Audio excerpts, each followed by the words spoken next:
त्याचे दर्शन न व्हावे शव असता तो जीवे। श्री तुकोबाराय म्हणतात, सदा तळमळ चित्ताची हळहळ। सज्जन हो, आपल्याला मिळालेलं हे मनुष्य देहरूपी धन मोठ्या प्रयत्नांती मिळालेलं आहे। अरे माणसातूनच महामानव निर्माण होत असतो हे कधी विसरू नका। पण त्याकरिता त्याग करावा लागतो, तो विषय प्राप्तीतील तळमळीचा आणि विषय नाशाच्या हळहळीचा। कुशब्दाची घाणी अमंगळ विलीवाणी।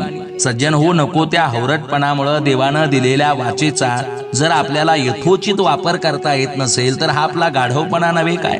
म्हणून सावधान। इतरांवर उपकार करायचं तर सोडाच, पण दोन शब्दही जर प्रेमाचे बोलता येत नसतील तर तो माणूस नसून शव आहे। आणि अशाचं दर्शन कधीच घडू नये। तुका म्हणे प्रेमे बिन अवघाशी न बोले भुंके। जय शिवराय।